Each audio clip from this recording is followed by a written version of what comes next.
Welcome to the Stay Away From the Searchbar podcast. My name is Rue. I am Harvey Hampton, aka Profanity Warning. I am Death Metal Chris. So, did you guys ever take drama class in high school? I did. He did, I did not. Yeah. You would show up in drama class. I show up in drama class, I just skip a little bit of school. In school. Yeah, the entire... I'm sorry, I have to say this just because this is hilarious. So, the entirety of my high school relationship with Rue was him like coming into drama class, and he never had drama with us. No. Like, he just would just show up and hang out. And that's the only time I actually really hung out with Rue at school. Any other time I would see him outside of that was at the Orange Park Mall. And that was pretty much it. Mm-hmm. So my youth experience with Rue was him randomly crashing our drama class and the teacher not giving a fuck. Was that teacher Mr. Howell by any chance? No, it was not. Okay. Mr. Howell will give a lot of fucks. It was Miss Gorman. Okay. She was she kind of let weird shit fly, so... I had Mr. Howell, and one of our final projects was to do a class movie, and I tried to do a kung fu movie, and everybody else, picked the smart thing and did horror movies, the easy stuff. Yeah. So I was out there, I'm trying to do kung fu, and only had like maybe one or two people that were interested in it. Really procrastinated on the video, so I had two really cheesy fight scenes, and I had to do an intro and an outro. The outro was literally me just writing on a piece of paper and like scrolling the camera over the paper. And the intro is probably the most cringiest fucking thing.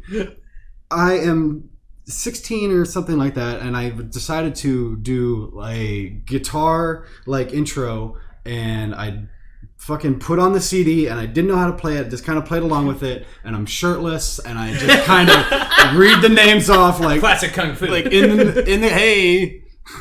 That is hilarious. Does this video still exist? I'm sure he has it and used it as an example of exactly what not to do for many years I'm to come. disappointed that we can't cut that video into this video because that would have been beautiful. I am very glad that you can't cut this video in there. Lost to the obscurities of time. Yeah. It's probably for the best. It really is. Yeah. Shirtless, whitest shirtless boy you could fucking possibly imagine in the most edgiest black room you could think of. And they say white people have no culture. Kind of reminds me of one of my what do you call that, the talent show kind of thing on stage. Back in middle school, we did the Beastie Boys. Nice. We did 3 MCs and 1 DJ. And so for some reason, we all wore these plaid shirts. It's just one of them was red, one of them was green, one of them was blue. So, we all felt like the Beastie Boys. We're kind of like, yeah, cool, we're all in succession. Except for our guy who pretended to be a DJ, who didn't wear the shirt, but he also destroyed my dad's turntable.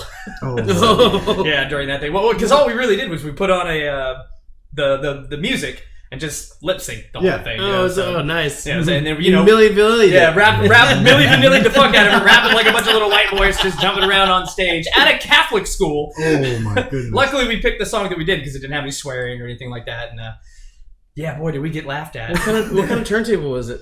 An old, just a regular record player. Oh, not even like an actual... Not even a turntable. Yeah, not even like dad's record player. Not a real, like a Tennies 1200. Yeah. Like, you just some fucking, like, home audio turntable that was, like, belt-driven that had no business being scratched on. No, and he left the needle down, and I don't think we had a record on there at all. It was just the press thing.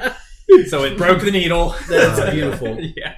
Our first choice, though, was Freak on a Leash by Korn. Yeah, probably wouldn't have flown at Catholic school. Mm-mm. Yeah, because you probably had to give them the lyrics first, right? Actually, no. They didn't really audition? ask. No, they didn't even ask for the Beastie Boys song either. Yeah. Weird. Yeah. Wow. Man, they were really stringent about that Orange Park. They you had to give them the lyrics. Yeah. And then you had to audition. You couldn't it wasn't just like you're in the talent show. Like, you had to go and like audition for it. And if they didn't think it was good enough, you didn't get to perform. Yeah. No, we definitely had an audition. It just wasn't. Luckily, we picked what we did instead because I know that I don't think there's a whole lot of swearing in Freak on a Leash, but there's like one part in there. But it sounds angry. A cheap way to fuck. That's one of the lines in there. So and I always had heard that weird in my head, and I didn't think that the school would have caught that. A cheap fuck for me to lay. Yeah, that's it. So Beastie Boys was that's what it is. Something takes a part of May. It takes a part of May. Archie fuck for me to lay. Yeah, see, that's what I always thought. It was Archie something. Yeah. I never knew, Yeah. dude.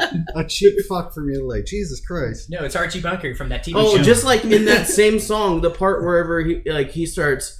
So who fry?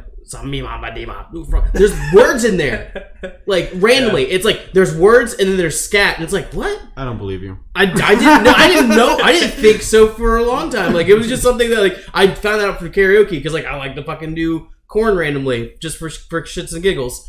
And yeah, that part came up and I was like, oh man, I really thought this was just all fucking gibberish. There's actual words there sometimes. Like oh weird.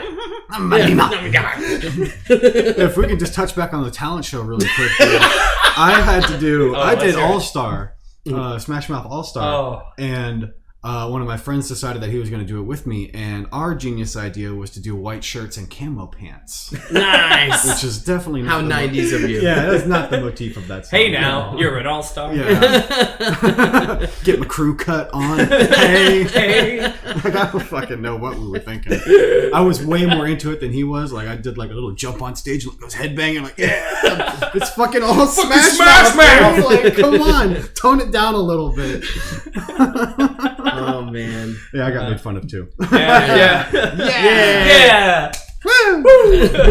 Touch you in the face. That was the most awkward high five ever. Perfect. And I'm glad we got it on film. Yes. Talent shows. That was me and Christian did would have done Orange Park Talent Show had we had better grades. But we auditioned with what did we play? We played Faith. The cover or the original? The cover, not the original. We did the cover of Faith. Limp Bizkit style. Yeah, Limp Bizkit style. And we played I can't remember what fucking song we played. But even though we didn't get to do the talent show, there was a coffee house that was going on that they let us. They said we can perform at the coffee house. That would happen in the drama room. So me and Christian showed up there. I remember this vividly. We have a video recording of this somewhere on VHS. Oh. I was wearing long sleeve black t-shirt with the holes cut out, so I had some holes, yeah. And a Limp Bizkit shirt, a red Limp Bizkit shirt, a red Limp Bizkit hat, not the New York hat, but the actual official Limp Bizkit would have the LB on it, backwards, and my khaki Jinko shorts, knee-high black socks, and my fucking white Superstar Adidas in silver. And I played a 5-string court bass, and I rapped, and it was our song because we wrote a song. And then Christian sang and played his BC Rich Warlock through I remember that guitar. Yeah, through a fucking little Line 6 amp. Oh my god! And they had our mics running through a bass amp, and it like had a crazy ground noise, and it sounded like we're like like pilots over the intercom. This was a couple yeah, it sounded like that. So imagine really awful white rap over like there's no drums. It's just me fucking playing bass and Christian playing guitar. No beat. No beat. And Christian singing. It was what's great about it is everyone loved it. Y'all took it to the Matthews Bridge. No. If you look out your window right now, you'll be flying over the Matthews Bridge. It's about 100 degrees in Jacksonville right now. Yeah. Oh shit! It's the fucking pilot. Good times. Pilot's pretty hot. So what games are we playing right now? We got any games? Maybe projective games we're thinking about playing? Well, currently I'm working on Dead Space. I don't know what I'm playing after that. I was thinking about playing. I want to play Dead Space 2 and 3. Yeah. But I don't think I'm going to jump right into Dead Space 2 right after it. I kind of want to do something special on Halloween. I want to go back to the first Splatterhouse game. I think on Halloween I'm going to probably, or the day before, because it'll be Friday, because I did the Fridays. So probably the day before Halloween I'll revisit Splatterhouse. Nice. Because I'll probably be done with Dead Space by Thursday. Yeah, it seems like you're getting through it pretty quick. Yeah, there's only 12 chapters left. Dude, when Richard told me that all the chapters spell out Nicole is dead, that blew my fucking mind. Wow, I didn't even realize. Yeah, he said he's like just in the chat or when I'm playing one night. He's like, if you look at all the first letters of each chapter, it says Nicole is dead. And I was like, oh man. It's like I was always suspicious of her because like the way the game lays out and like she shows up, you know, she doesn't immediately show up. She just like audio wise shows up, and then you start seeing video of her, and then you think you see her, and then you actually see her. And then you have to protect her as like a protect mission, so you don't actually encounter her yet. So it's like this just all seems weird. Mm-hmm. You know, it's like something's off about this bitch. And of course, I was right. She's not real. She's a hallucination. I is good with words. I'm not the only one on the channel now. Conundruming it. I remember that. I'll tell you this about Dead Space. It's definitely a lot different than I thought it was. Like, I wasn't expecting it to kind of be more of the... I thought when I first had heard about that game back in the day, I thought it was a little bit more of a action-oriented kind of game, and not as much of the horror aspect that's going on with it. Yeah. There's a lot of spooky little moments in there that were a little bit... kind of threw me off for a bit. Especially when you're fighting one of the... that crawly fucking thing that it was probably the last episode you did. You blew it the fuck away. Oh yeah, it basically it breaks up into a bunch of little things. Yeah, that thing. I fucking hate those things. They suck. The atmosphere of that game, dude. It's not just fucking jump scares. Like the atmosphere and the setting and the music and just the way that everything plays out is very dark and spooky and like they took you on edge. They took everything that was best about the survival horror genre and like put it in one game. I think it came out after because like you had by this time it came out. It was like 2008 was when it came out. So you already had Silent Hill and Resident Evil and like a bunch of other games like Siren. Doom 3 I think had come out. Doom 3 had already come out. Like of all these games like blazing the trail of what works in survival horror. And so they basically was like, all right, let's make the perfect survival horror game. Like and also one of the best science fiction games. Like people don't talk about like there's not really a lot of science fiction games, and this is definitely one of the better ones. Yeah, for sure. Yeah, I know people. It's not like it's underrated. People heralded it when it came out in some way. It's just I think people have just forgotten about it at this point in time because there really hasn't been a continuation of the series since 3. Mm-hmm. The last one that came out, and like that was like early 2010s. Something like that. 2012, maybe. I'm not gonna look it up real quick. We don't need a fact check. Yeah, well, yeah. That's what we got the internet for. Yeah, you'll tell me if I'm wrong. You're happy viewers. That's your job. It's my job to make wild accusations. 2013. Thanks, internet.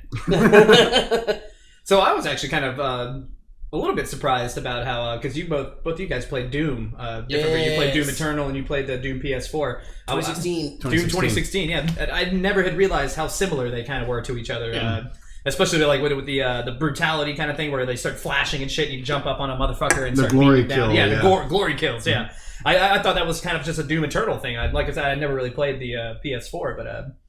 I guess between you two, what do you think of like of the two variations of the game? I mean, do they stack up together? Me being a virgin, like I fucking loved it. Like I was a Doom virgin essentially. Yeah. Like I played a little bit of 3 when it came out, and that's all I got really into it. And even 3 was a different game at the time. Like it like tried to make it more survival horror and less arcadey.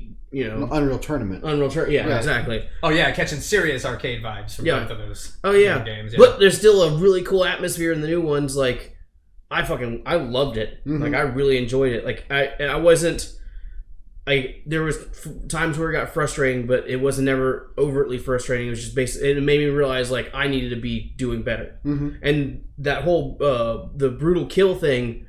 Is key when beating levels, because if you don't do that, you're fucking yourself. Because they don't have health pickups lying around. No, they don't. So that's the only way that you're getting health. Yeah, is by doing that shit. And the same thing with the ammo. They don't have ammo lying around either. You have to chainsaw motherfuckers to get the ammo. Yeah. So it's an interesting dynamic on what has Doom has always had the ammo, the health, all that shit's just been lying on the just ground. on the ground. So they've changed it, but still kept it Doom. Yeah. They modernized it really. Yeah.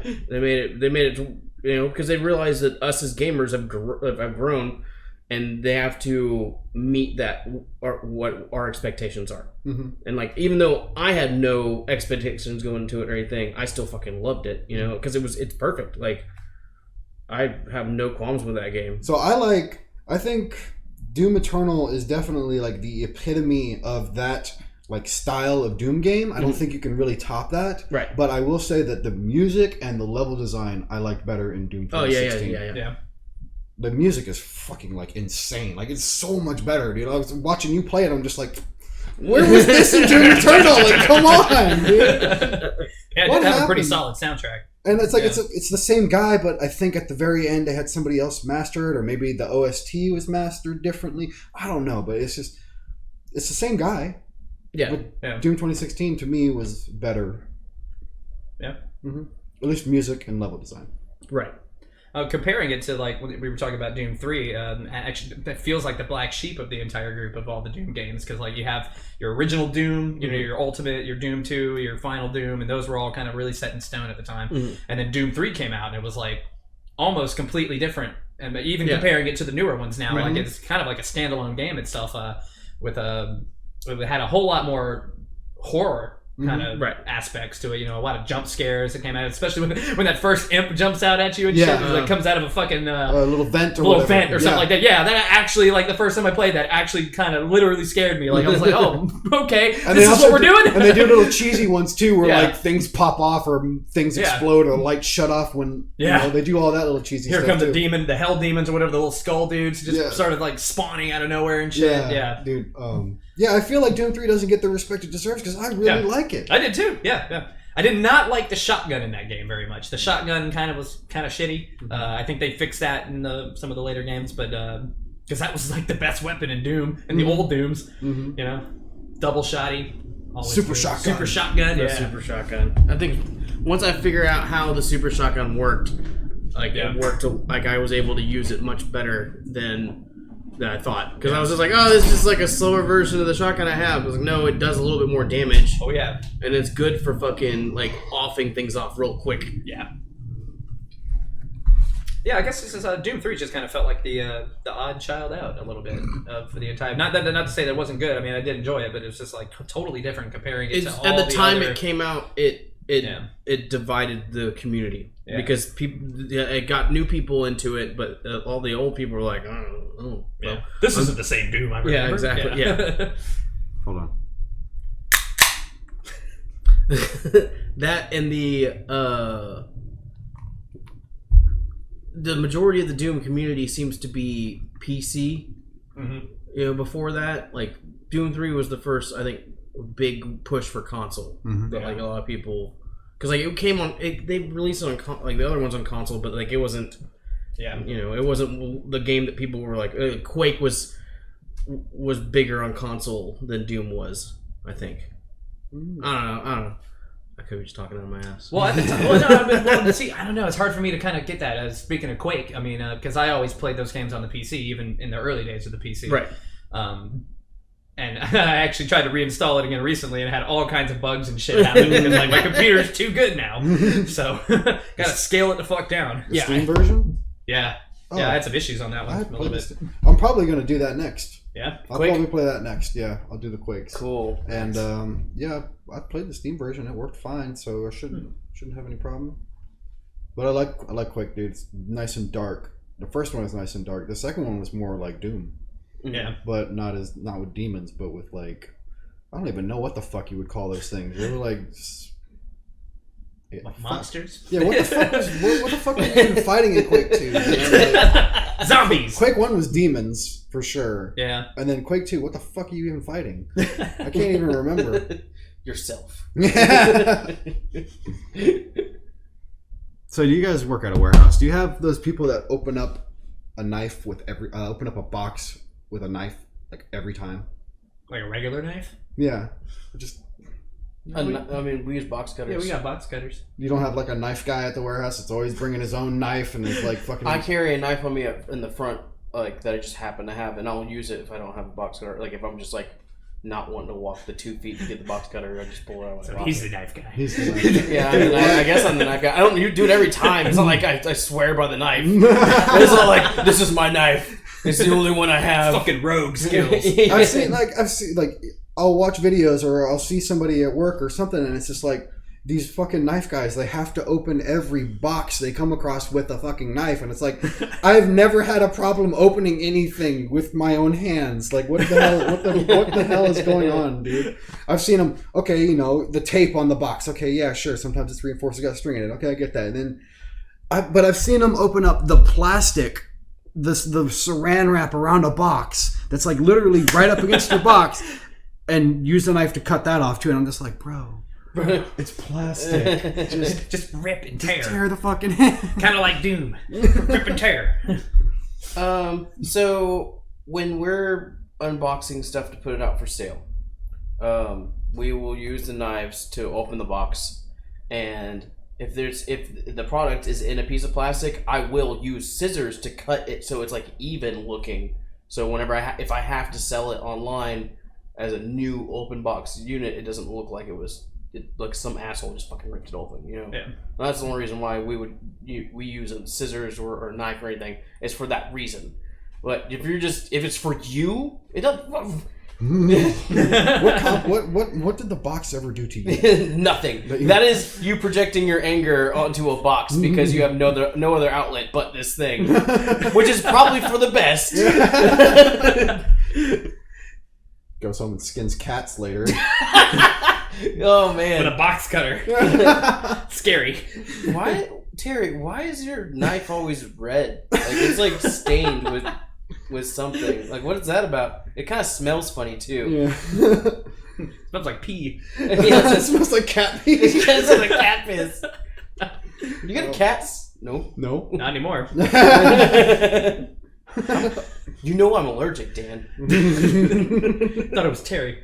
Oh, Terry, that's the other guy. yeah, yeah. Dan's the one. Terry. Yeah.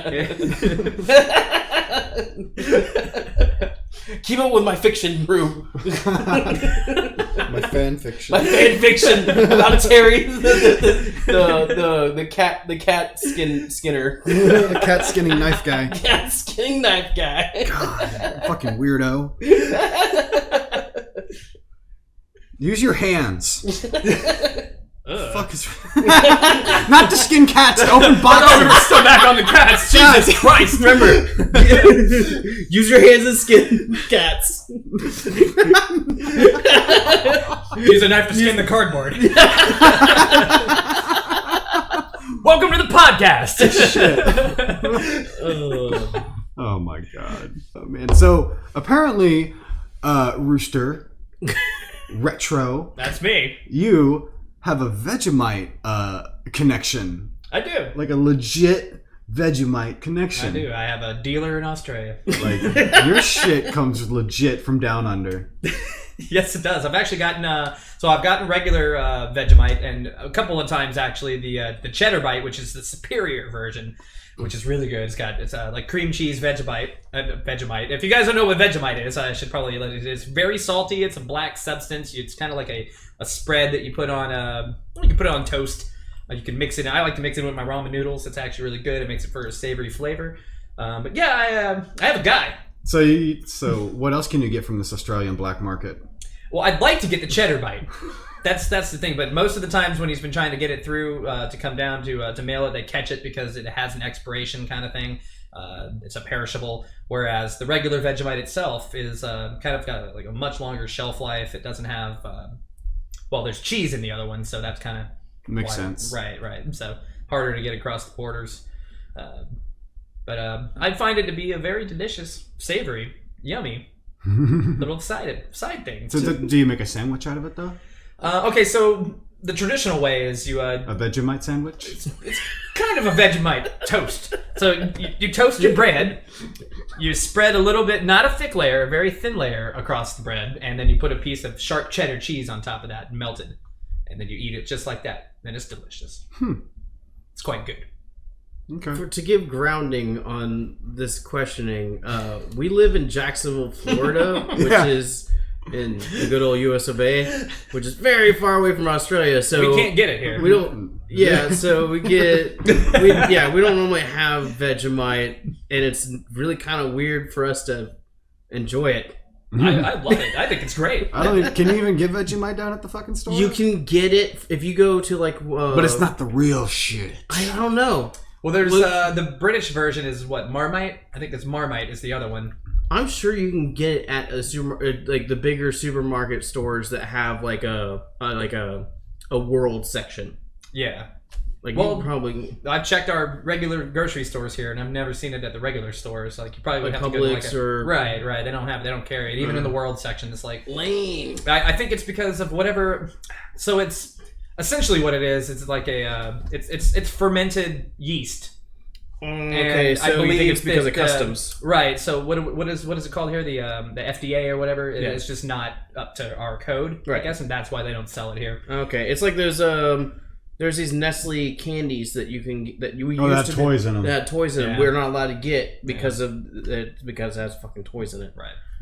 Some dumb kid might fucking eat swallow a whole chocolate egg whole with the fucking toy inside. Like, this toy looks delicious. Oh.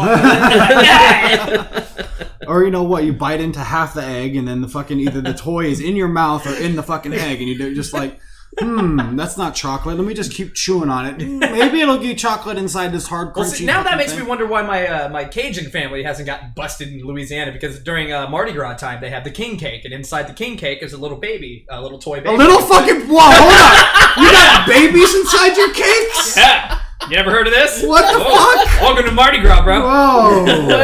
What yeah, it's a little tiny toy. You put it in the cake, and the person that gets the cake is gonna have a kid next or some shit like that. It's kind of it's ritualistic kind of thing. It's part of Mardi Gras. It's ritualistic baby cake. Jesus fucking Christ, dude! You thought it was just about beads and shit. Ritualistic cake or baby cake. Ritualistic baby cake sounds like a Cute and Cuddly Kitten song. Oh, it should be. There you go, buddy. Feel free to use that. Oh my god! Hope you don't find the baby in it. So Rue eats babies. Plastic babies that you can choke on. That was where I was going with this. Phrasing. Plastic babies you can choke on just sounds really bad out of context. Happy Mardi Gras.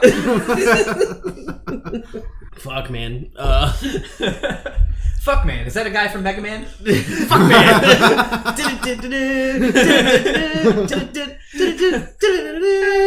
He's got like dildos he shoots at you. Oh god. Dildo beam. Mega Man gets his power. Oh shit, I didn't want this. Dr. Wily, do something with this. Oh, I think I have just a thing for it. You and me have the same fucking idea. Power up, dildo beam. It was here. I had to use it. Yeah, it's a centerpiece on my coffee table because I'm that nerd. Baby eater. Baby uterus muncher. Oh man, fetus crusher. The fetus crusher. Oh, full circle. Yes. Yeah. For those of you who may not know, Rue is the vocalist of a band called Denied to Death, and they had a song called Fetus Crusher. It features a baby whining and screaming at the very beginning, and then being smashed. And then the song starts. So for those of you who don't know, Rue's mother sucks cocks in hell. No, she's a very nice lady. I'm sorry. I'm so sorry. Hey man, you just can't let me be. We've said worse. Yeah. What I meant to say was, Rue's mom has a cock. Hey, it's big. Yeah, it's called Rue. That's song Fetus Crusher. Big dick. The big dick. Oh man. So Rue was the vocalist of was the vocalist of a band called Denied Till Death, and they had a song called Fetus Crusher, which features a baby crying and then being smashed before the song starts. Wholesome entertainment. Yeah. I was the guitarist for that band, and Harvey was nice enough to help produce the CD. Yes, yeah, because it was definitely definitely needed to be heard, and I knew the right person to go to make it sound really good. And so. it did. I think It sounds great. Yeah, I think it sounds fucking amazing. I do appreciate it. I think it's for being the first official thing I've produced. I was very happy with it. So Awesome. I really didn't have to do anything. I just threw money at it and then I curated had Stan curate the sample for Heat Crusher. That's it. Nice. Because I think you guys cut it. You made it shorter. Yeah. Because Yeah. There was a lot of crying. Way long, and I loved it so much. It was so great. Yeah. And they're like, "Oh, that's just too long." I was like, "That's why it's good. That's what makes it even better." The radio edit. The radio. Yeah. Yeah, because it would never be played in the radio. I always had a thing, man. Like fucking super over a minute long intros. It's just like, Yeah. it's fun the first time you hear it, but when you listen to the album over and over and over again, you're like, okay. Yeah. Meanwhile, Shaun of the Dead intro. Oh, yeah. I think it was like a minute long, wasn't it? It was pretty close, maybe about 30 to 45 seconds. Okay. Yeah, It's still just really that long. One clip from the part where he sees the guy in the shower. Yeah. Yeah. Yeah, it might. I don't think it was a full minute, but it's close. I think for the live intro, I think for the shows live, we did use the longer intro. Yeah. But I think on the CD it was cut down a little There bit. are very few times we used any of the samples. Yeah. Well, I mean, whoever you had doing the samples was kind of shady at any given time. So Yeah. It was like, hey, let me get into the show for free and drink. Mikey was the best one at it, honestly, because he was intelligent enough to fucking Cue it up, right? yeah, right. you know. And it was cool when we had it. Like, I fucking love the Gene Wilder one, dude. Oh, That's my favorite one. Life! Give Life! creation life. No by death. Oh, wait, that's the fucking other song. Oh, well. I'm fucking it all up. it's all right. So, Harvey, I heard you wanted to defund the police. Yes, which I think I Just do. a cop hater. Yeah. So let's talk about that. Yeah. I am not a cop hater. I think that police deserve to be there because we need them. I do think that we can take a lot of money that they spend on like militarized stuff is kind of gratuitous. We have a military for a reason. We have a huge military budget. Let's use them more for stuff if we need them to do militarization in a community. Mm-hmm. You know, but far as like the money that they use to spend on stuff for police for that, I think they should take that money and invest it in social programs in the community, like things that make it to work. Because like you have more social programs in a community, the less crime there is. Because you have these people. Because the reason why crimes happen a lot of times is because people are hopeless and they don't have anything, have no choice. So they need to do these things to make ends meet. If you take away their hopelessness and give them options, crime is lessened, and other communities throughout the world have proven that you can do that, and we can do the same thing. The problem is people get scared about the whole idea of defunding the police because they associate it with abolishing, and that's not what anyone's asking for. They'd be foolish to get rid of the police completely. Right. It's just it's a system it's a flawed system that needs to be fixed, just like our government. Well, see, but whatever. That's a whole other can of worms. Kind of have my own thoughts on that actually a little bit. Is that I mean, not again completely defunding is obviously the wrong choice, right, but totally. but if you start going down that path, then you have more wealthy people privatizing that enterprise, kind of like that. You know, where you have private security, more people with better means can take care of themselves, and then that kind of leaves the little guy in the dirt. You know, and that's what the police are for. Essentially, is for taking care of, to me anyway, is for taking care of people that can't. You know, if something happens to me or my mom or something like that, what are we gonna do? We're gonna call the cops. And if there's no way to, if they don't have the funding or whatever it is, or how to do that, or they don't have the manpower to do that, that kind of puts the lesser folks kind of, to me, in a shittier spot. If you completely took away their funding. Right, completely, yeah, exactly. I'm honestly scared to call the cops right now. Yeah. Even when they have all the funding. So here's the thing: we aren't taught when the police should be called. That's a weird thing. They're like, "Oh, you need help? Call police." It's like, no. There's certain situations where you don't need to call the police. Right. Like social workers should be a bigger thing, especially with dealing with mental health issues. Police should not be involved in mental health issues. They're not properly trained for it. Right.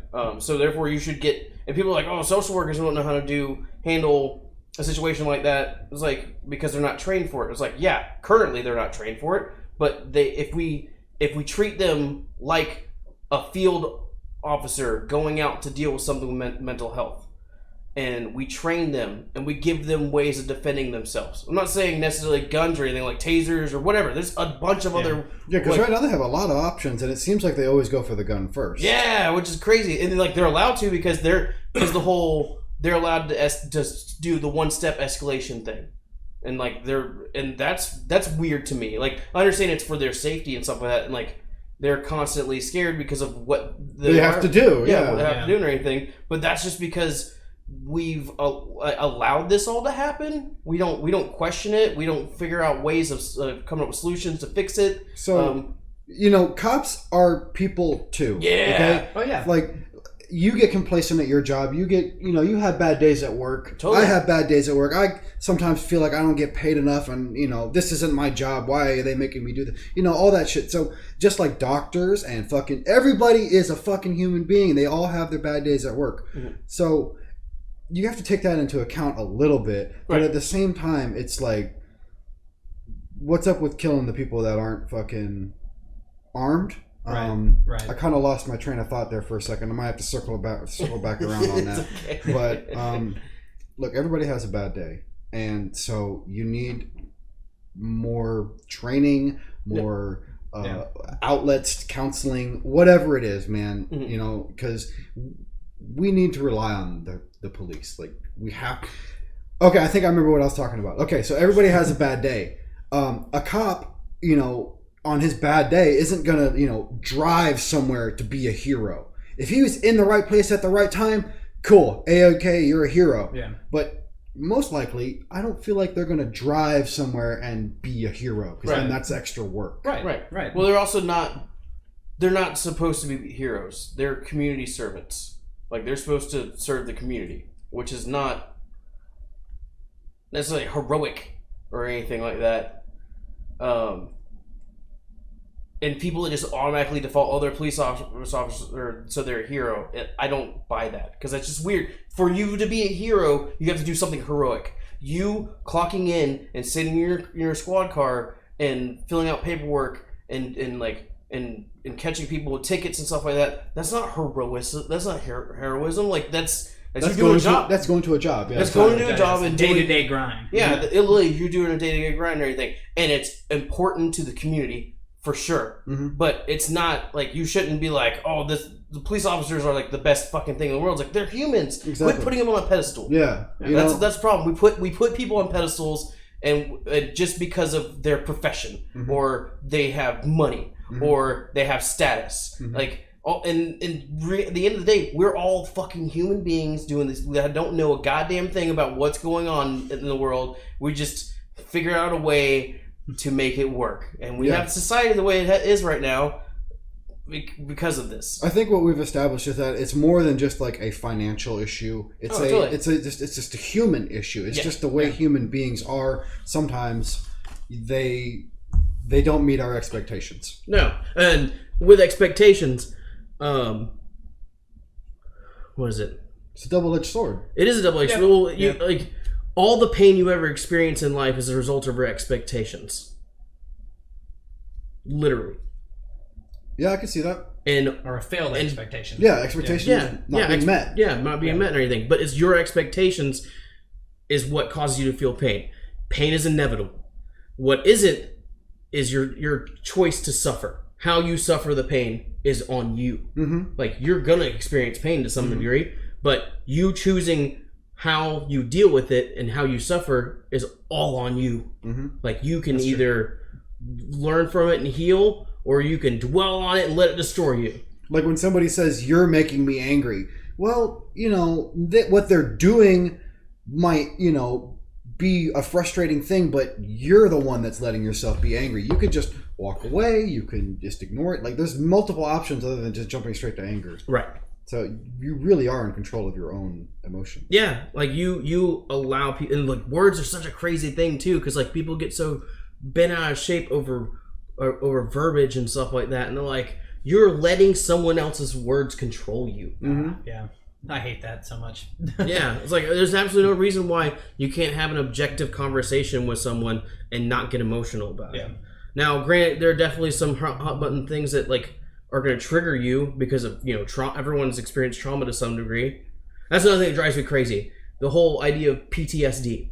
Everyone associates it with military and police and say like, oh, like if you can't have PTSD if you're not military or police. If you haven't seen death or something. Yeah, and it's like, no, there's veritable degrees of PTSD out there. Like extreme stress can cause things like that. Oh, totally. Very like, much. Yeah. People are awful. Yeah. We do shitty things to each other on the regular. So of course anyone can experience PTSD. I experienced PTSD recently, and I didn't even know I fucking had it. Like, it's just a situation that came up, and it triggered me, and I was just like, oh, fuck. This sucks. Yeah, this sounds like PTSD. Yeah. It amazes me that humans can ever come together and do anything as a collective group. Because with things like perspective and expectations, we all see the world fucking differently. And I can, in my own mind, I can be 100% right, and in your own mind, you can be 100% right, and I can both still be right. You're like, or really, we can also be wrong. It's 100% right. It's like I could literally like hold you down and scream at you until like I was hoarse in the mouth, but it's not going to fucking change your mind, right? Because in your head, you're right, right? Yeah. So it amazes me that humans can ever come together and do anything like build pyramids, win wars, anything as a huge collective group. It's astounding that we ever do that. Well, typically there's a difference between leaders and followers, though. I mean, a lot of people are definitely followers. It can just go along with the sheep. They're kind of the herd. They just want to go along with that. Yeah. I hate that terminology, but it's still true. Yeah, but it is. It is like it's cattle. Yeah, I mean, you could associate that with anything, though. I mean, like between a boss and a leader. You have a boss and then you have a leader, someone who's just going to tell you what to do, or someone who's going to show you what to do. Right. Yeah, because that's the reason why things are able to humanity's been able to accomplish things is because you have great leaders having all these followers rally behind. So, have you guys ever had any bad experiences with dating? Really? That's okay.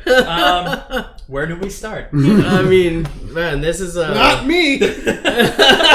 I've never had any. All of them have been perfect. Oh, perfect, yeah, perfect, all the way. Absolutely. We don't need to dedicate a whole segment to this for me. I got married not too long after high school, and I got married to my girlfriend that I had from high school, and we were together until 2011, and we got a divorce, and I immediately went and started a relationship with the chick I cheated on my wife with, and we were together for 7 years off and on, and that ended badly, which I should never have tried to pursue a relationship with her because that was a mistake. Yeah. So my actual you wouldn't have learned, though, Well, yeah. Well, yes and no. If I had gotten out of my relationship with my ex-wife and just focused on myself, like it would have been a much better situation. But I stupidly went in that relationship. But my actual dating experience is really relegated to this past year of my life, which has not really been dating so much as me having friends with benefits out of nowhere, because I hang out at a bar and like people gravitate towards me, and I have needs, so things happen. But yeah, I will definitely tell you, having a clear mind and in today's society and trying to pursue a romantic interest is really frustrating until you realize you should let go of stuff. Like, and to pay attention to stuff. That's right. Like, red flags are really fucking important to notice first and foremost. Also, when they're clear right away. Oh, yeah. Also, you want to build a friendship with someone before you even date them. Yeah, that's, That's kind of crucial, actually. Life pro tip. It's almost kind of a double-edged blade on that, too, because, like, sometimes you can get into a really good friendship with somebody, and then that just is all it is. Right, which was great. No, that's awesome. People need more platonic relationships with the other sex. Yeah, like I think every guy needs a platonic relationship with at least one woman, if not more. Just like women need platonic relationships with men. Yeah, one of my last relationships, actually, I should have done it that way because we just jumped right into being boyfriend-girlfriend kind of thing, and started off like that, and it probably only lasted maybe about 2 months. And funny enough, that was the most only amicable relationship that I ever had because she actually had enough balls to break up with me first, but instead of cheating on me like every other girlfriend I've ever had. There was the only one that did not like cheat on me and shit, which actually I have the most admirable respect for. Like that you know. I do know because she broke up with me. That was straight up. She was like, "That's it. I'm looking for someone else." So like she actually had to tell me that. It was kind of like so that at the time obviously it sucked, but but thinking about it back, if some of the other girlfriends that I've had actually just done that would have been because that was the easiest breakup I ever went through. Like very much so. Like I just thank you. Yeah. You know who you are. But I don't know. I've had some good relationships and I've had some very bad ones too. I think the matches your cup. Yes, it does. The unfortunate worst relationship was the one that I had my kid with. Yeah, you got your kid out of it. Yeah, you got your kid out of it. That's really that's it on the good list. Well, that's it on the good list. And the one good girl that broke up with me the right way and didn't cheat on me. So maybe 2, I guess. Yeah. So, you guys have been nice enough to share. I guess it's my turn to share. All right. Do not do what I do. I worked at a place and would flirt with a girl that knowingly, like her boyfriend worked right next to her, and I would flirt with her like all the confidence in the world. But when it finally came for my chance to shoot my shot, I asked her, hey, let me talk to you real quick, and proceeded to look directly at the ground and be like, hey, would you like to date sometime? So that didn't work. Was that the one I was there for? No, that was not the one you were there for. I was going to save that one for later. Oh. Yeah, that was Rue came with me please tell. As a buddy to meet a girl. Wingman. Was a wingman. That's the word I'm looking for. Rue came with me as a wingman to poker night. Poker room here. And poker room. It was poker night. Yeah. And I, this is one of the first girls which didn't happen. That I had ever met on the internet. And decided to, it was like a mutual agreement that we were not going to mention that the website that we had met on. So I get there and I meet her and I say, hey, I'm Chris from the internet. There it is. Just like that. Just like that. I would be pulling out the duct tape and going... And then, proceeded to sit there and awkwardly try to talk to her for another 20 minutes while feeding myself and my friend beers. So... Where was this at? Around town, yeah. Around town, okay. That's fair. There's only 2 fucking poker rooms. So. Yeah, there's only 2 poker rooms in Jacksonville. Okay. Alright. Go. Even I tried to kind of facilitate that until she walked the fuck away. You cannot save this. Let's leave. Unless you're going to keep buying me beer. Then stay here and suffer. Make an ass out of yourself. I know that was an awkward moment, but goddamn, that was one of the funniest things I've ever seen in my life. Hi, I'm Chris from the internet. I'm Chris from the internet. Here it is. Okay, meeting the girl, crash and burn. Just fucking zero chance I was gonna get that. There we're not walking away from this plane crash. Yeah, you went in there like kamikaze. I'm taking this fucker out. Full fucking sin. Funny enough, I actually have just an awkward of a story involving myself. I went to a Chili's one night, and this bartender was very cute, and I brought 2 of my friends with me. It wasn't you guys, obviously, but it was I think Mike was there, and Justin. They were supposed to be my wingmen, and boy, did that not work out good, because all they kept doing was saying, how cool is this guy? This guy's so fucking cool, man. You should hang out with this guy. His dick is huge, and fucking, I know you're just a bartender at Chili's, but man, you should sit on his cock. It's like, wow. You're just a thanks, guys. Yeah, no, I'm just sitting here trying to be nice, and it was like, man, did I pick the worst wingman to go with me on this? Did they legit say you're just a bartender at Chili's? No. Bro. No, I'm saying that. No. But the big dick thing was, they did say that. Yeah, Oh that my was God. because we're sitting I there don't- slamming beers. Why is that? I don't get that. Like, why do guys think that like that's the one thing that they want to say about their friend to boost someone's interest in them? Yeah, how Like, did you know, man? Yeah, most women I've known. You know I had a big old dick. Yeah, most women like I know that have encountered big dicks say it's uncomfortable.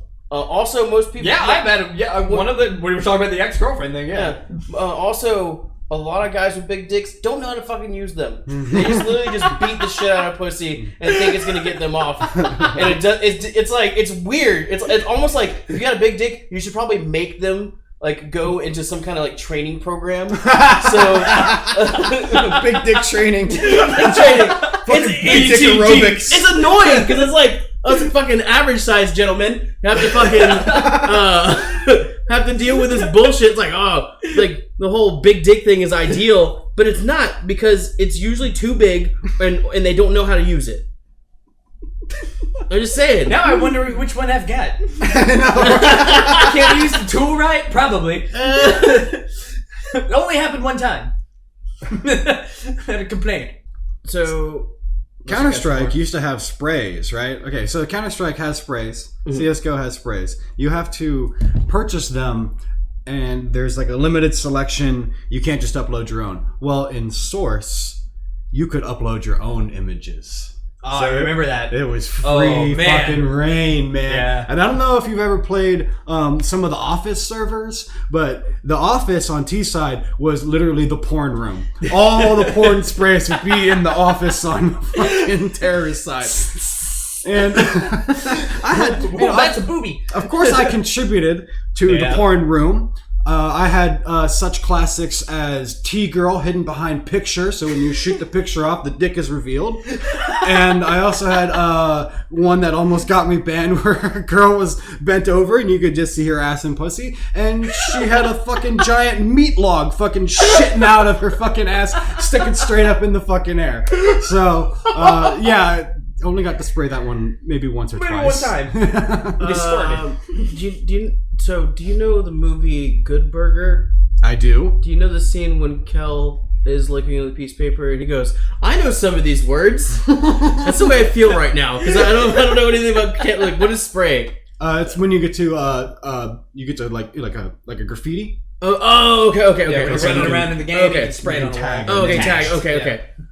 Sorry, I've never played it. Okay, yeah. So I probably should explain that. Yeah. Yeah, a Counter-Strike spray is basically an image that you can graffiti onto the wall.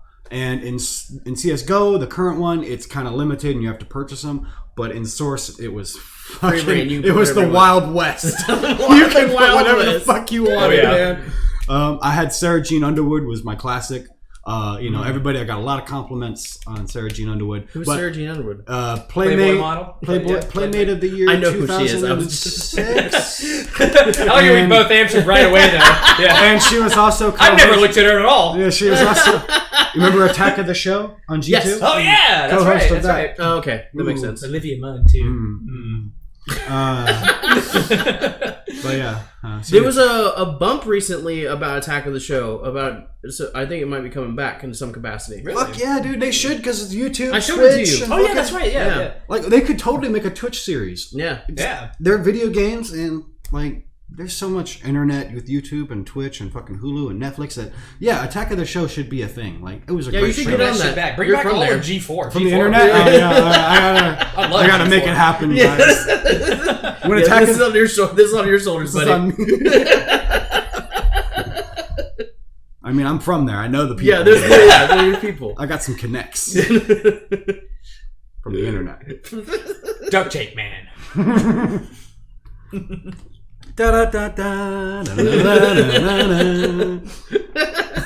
Is this another Mega Man boss? This is more Mega Man bosses. Duct tape Are we man. gonna make our own Mega Man game? We've got Fuckman? Fuckman, Dildo Duck Man. You know how when you have a boner for longer than 4 hours, you're supposed to call the doctor? You are? Yeah, something like.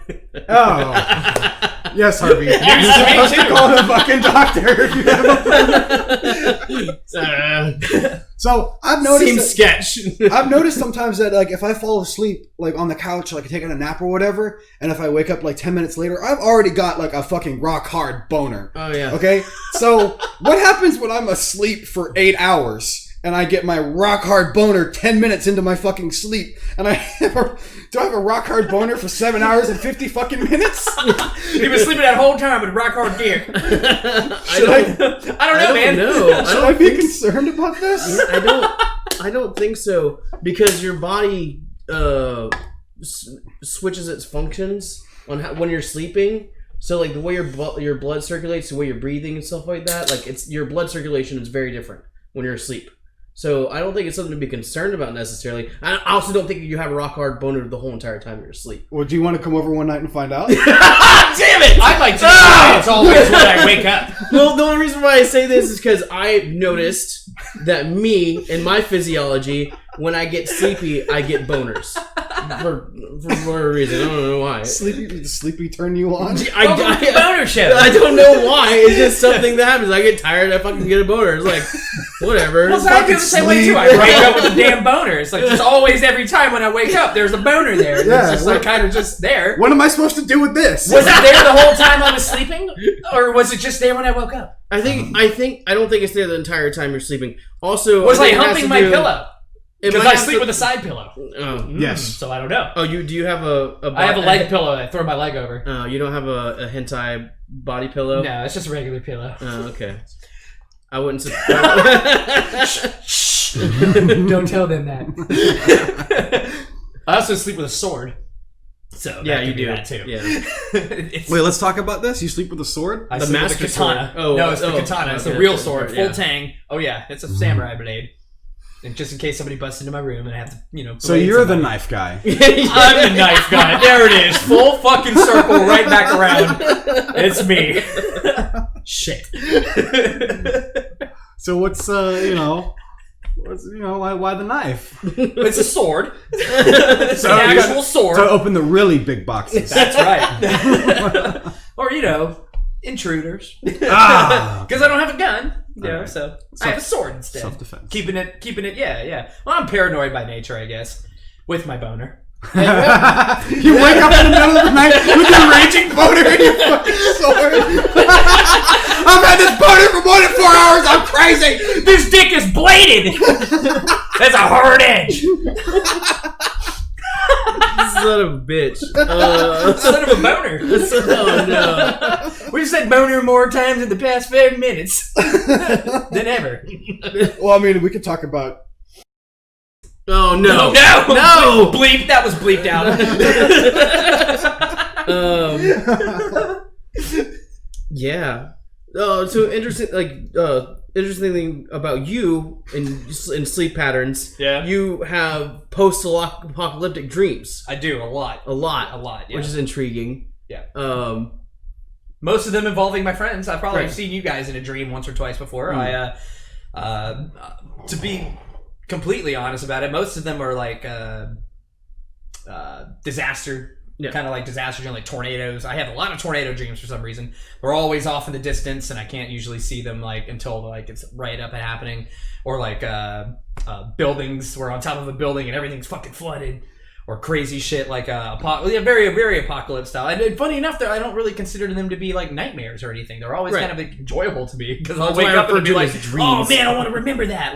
And I kind of remember some of my dreams in the past, but not always. But You and me have a different view on dreams where I think it's like your brain trying to figure out something that you're always worried about. But Yeah. you think that it's like an alternate universe or something like that. I do, yeah, I kind of do. I feel like there's something else that's happening on a different plane of existence, maybe, or something like that, or I'm remembering something that I shouldn't be.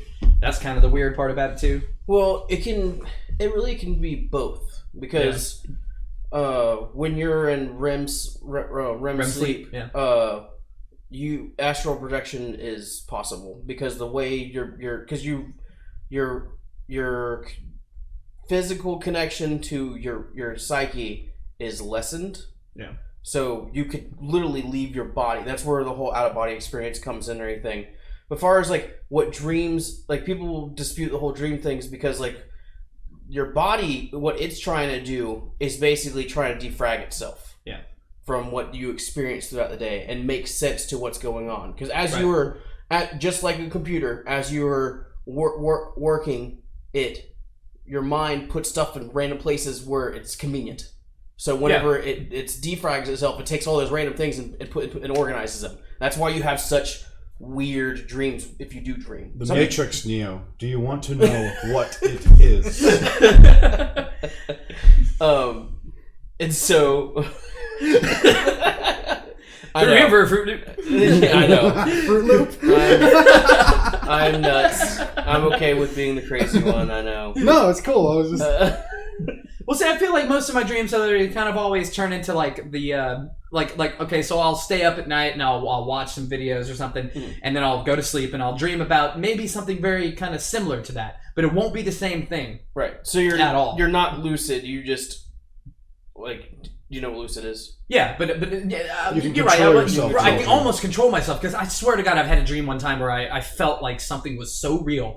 I had to look at my hand in the dream and I was like, is this real? And I poked myself and then I woke up and I was like, no, that was a fucking dream. I was in a shed or something in a garden. I don't even know where I was, but I swear to God, it felt like the most real thing that I ever seen in my life. Like I had to check myself to make sure in the dream that something was off. And I knew it. While I was sleeping, even in my subconscious, I knew that there's something was totally off. And I didn't. Maybe I didn't. Maybe until I came out of it, and when I woke up in my bed, and I was like, okay, that wasn't real. every time that I realize that I'm in a dream, when it could possibly become lucid. Every time I realize that I'm in a dream is when I wake up. Yeah, most people that's the way. You have to really. Either some people are naturally lucid. That's just the way they are, or the people trained to do it and everything. I can definitely tell you. It's really hard for people to become lucid if they're not treating their body properly, which the majority of people don't fucking treat their body properly for a number of reasons. But lucidity is definitely achievable by everyone. It's just like something you have to fucking work for. I lost my train of thought now. So, like, my dreams come in, like, airsoft form. Where, like, I'll be... Yeah, no, it's like, I'll be... Anytime that I've dreamed that I'm playing airsoft, I'm never wearing my mask, which is like fucking the dumbest, stupidest thing you can fucking do. You can get your, Can you run in your dream? Are you running, or does it feel like you're? Oh, I can't run. You know what? I've never really noticed this, but in airsoft, I don't really have that like I can't run feeling. Right. In airsoft, it's only I never have my mask on, and once I realize that I don't have my mask on, I'm like, oh, I'm fucking dreaming, and I wake up. But I know what you're talking about, where it's like you feel like you can't punch, and you feel like you can't run. Physical activity feels like it's restrained by something. Do you know why? Well, my theory is it's because you're laying down and you're like, you can't really move. I sleep anything with a heavy comforter, so I feel like that I'm weighed down, and maybe that my physicality is. And obviously, you can't run while you're laying down. Right. So that's my theory. But what's the actual thing? You are not in your body. You are in your psychic form, and your psychic form has no body. You're making up this body that you think you are because it's what you're used to. Even if it's you. Even if it is, yeah. So, like, which is why sometimes some people can dream and be completely different people. Or they can dream and be outside of their body, which is the way I dream. When I dream, I'm never inside my body. Like, I'm looking at myself, like, kind of like in Dead Space, how it's like over the shoulder, third person. Yeah. So, like, I'm experiencing my projection and everything, which is really fucking weird to think about. Can you ever, like, turn around and look at your own face? Dude, so I dream, I remember specifically, I went into this bathroom and I have, like, on my head, like, there's like I forget what they're called. It's like a cyst that's like a rock hard cyst. Palpitation? Yeah, that's there permanently. Like, I could get it removed technically. And every now and then I'll feel it. I'm like, oh yeah, that's still there. So in my dream, I started fucking with it and everything, and like I start digging it out, right? And so I was like, I want to dig this out even more. So I took my head off and I set it down and I started like digging it out of my head. Your third person self took off your head. Damn. Dreams. Wow. And set it down and tried digging it out. And I got concerned about it. So I came to Stephanie and because we're at a restaurant, and I went to the bathroom to do this. Came to the restaurant, and I told Stephanie, he's like, "Hey, I'm having trouble with this." Like, my third person self is having trouble cutting this thing out of my regular self. Yeah, Can you come help me? yeah, I'm in danger. And then she says to me, "How is this possible?" And that's when I woke up. Wow, dude, that would be fucking trippy. And what sucks about my dreams is I'm sober now. And the more sober I am, the more vivid my dreams are. It's hard for me to determine whether or not I am in a dream or not. Mm-hmm. Funny enough, I drink so much more lucid, or I dream so much more lucid when I drink. You drink so much more I drink so much more, yeah. When I dream. I drink heavy in my dreams, man. But mine have always been first person as well, though. I always kind of feel like I'm in control. I see what's going on from a direct point of view every single time. Like, whether it be... superpower. I've had superpower dreams where I could fly around, or I had a Minecraft dream where I felt like I could double jump or some weird shit like that, and I'm putting blocks down and stuff. It's just always, though, from my own perspective. This is very.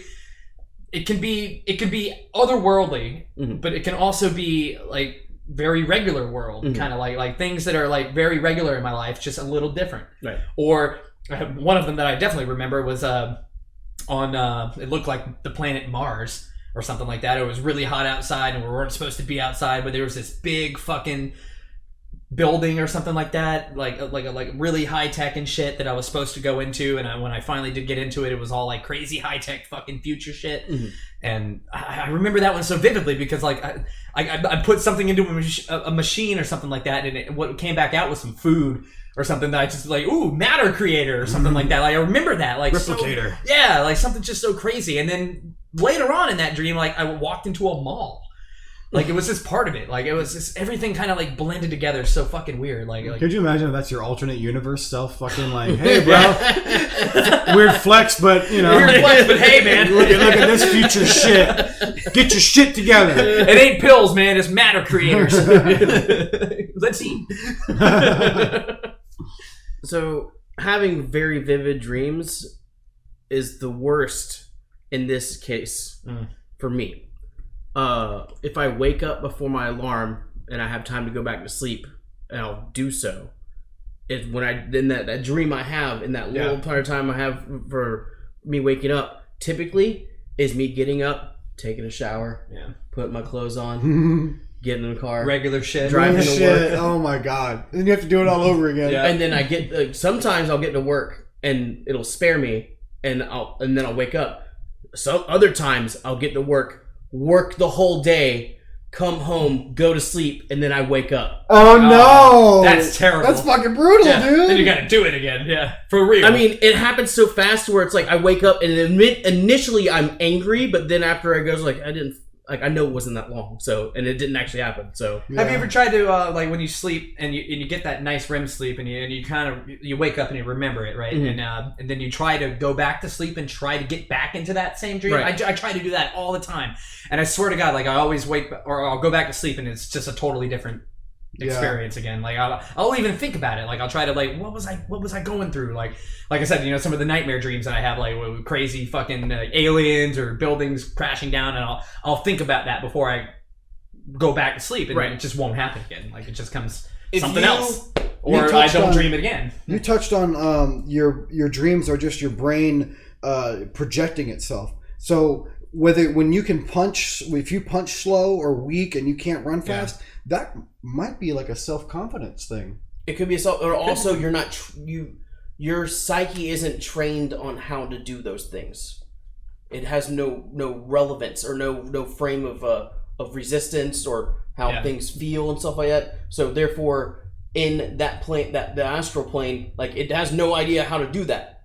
So you have to train. It's just like training yourself to dream what you want to dream. You have to do the same thing. Like you have to train. Yeah. Like the only way you're going to be able to do that is if you're actually actively doing things to make it to where you can punch and shit. Like literally, you have to fucking. Yeah. It's like the Matrix, like fucking, but without the ability of fucking downloading that actually makes shit. A whole lot of sense because like I feel like because I mean I've never really been in like a serious fight my entire life, you know. Right? So, oh yeah. If I guarantee you, if you're a fighter, like you're fucking MMA and shit like that. Oh yeah, you probably brutal as shit. Yeah, you probably could punch shit in your dream and it not be too weird. Yeah. I agree. I always felt that it was the physicality of it, because like I said, I sleep with a heavy blanket, and I feel like my legs are constrained, when I go to bed or something like that. Yeah, you can't move when you're sleeping. Right, exactly, yeah. Because I cover the fuck up, See, also don't, because like that probably explains why I don't feel like I move in the dream, because I'm not moving. Like my avatar is moving. Right.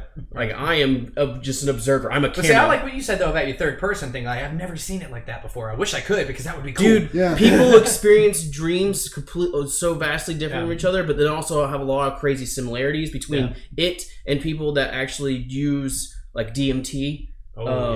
Because like the same, like your brain releases DMT when you're in REM cycle, which is what causes you to mildly hallucinate. Yeah.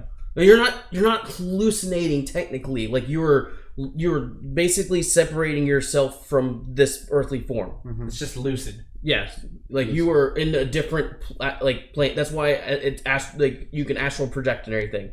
That's why I like the multiverse whole theory. But about the things. same, yeah. Feel like I'm seeing something that I probably may have already experienced or am experiencing in another. But some people getting deep in a galaxy far, far away. A long time ago. It was a long time ago. Some people don't even dream. Yeah. Which to me, it makes me think that they're just dead. Well, I noticed that the more I drink or the more I smoke, the less I dream. Yes, because you're lessening that connection to your psyche. Mm-hmm. Like you're dulling your senses to your chakra. I still feel I'm a bit off on that, because like when I drink, I have some very lucid dreams. When I smoke, I don't. Yeah, when I smoke, it's nothing. I have nothing. THC definitely does that. Yeah. Alcohol is a little bit different. One, you're an alcoholic. You're used to it. Yeah. Yeah. And humans have been dealing with have been able. We've evolved to be able to process alcohol on a regular basis. Delicious meat. Because it's been in a part of human existence for a very long fucking time. Yeah. So like that's the reason why it doesn't inhibit you as much as if you were using THC, because THC is a hallucinogen. Yeah, it's a mild hallucinogen, but it's still a hallucinogen nonetheless. It's just funny that it doesn't work the same way, like when in a state of sleeping like that. When you're not coherent as much. The fact that this does more to me than smoking does. It's kind of weird. So what you're telling me is that if you have scary dreams, you should smoke marijuana.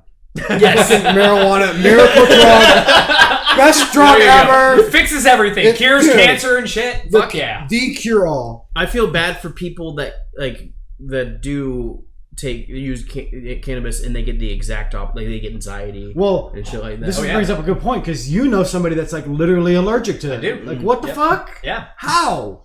Our physical bodies are wired weirdly, man. I've never heard it. That's the only person that I've ever. Unless she was faking it. Yeah, but we don't know. You gotta take it at face value. Yeah, so, but has she ever? Has that person ever smoked? Just that one time in front of me, and that was it. But other than that, she doesn't smoke. Okay, so she just doesn't even fuck with it. So yeah, I feel like if you didn't want to smoke, you could just say, I don't want to smoke. Right? Social pressure and stuff like that. People are weird about it. Would you hold on to that for this long, though? At some point... Exactly. Dude, pathological liars have that's a really weak thing to lie about, though. Especially in nowadays when we're older, nobody cares. Pathological liars lie about anything and everything and will hold on to those lies until they can't anymore. Mm-hmm. So, it's a part of the way they're wired. Yeah. They don't know anything. They literally are like the most extreme paranoid person because they don't trust people to know the truth, so they lie about everything. So you're kind of skeptical on this whole allergy thing. I always was too, a little bit. Well, I'm just saying, you can be allergic to it very easily. Yeah, everyone's physiology is different. It would suck because I would think that would be a genetic inferior or anomaly. Yeah, an anomaly. Yeah. Anomal. So you're talking about eugenics here, Harvey? Oh no! Genetic anomalies and shit. I'm the one that ate the baby.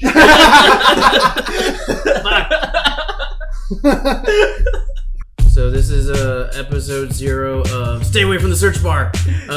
Heed our advice and stay the fuck away from that search bar. Yeah, you might find something you don't want to see. That's right. I'm RoosterRetro. I'm Profanity Warning. I'm Death Metal Chris. we'll see you fucking next time. Don't forget to like, comment, and subscribe, and hit that bell notification icon to be reminded of future uploads. We'll see you next time.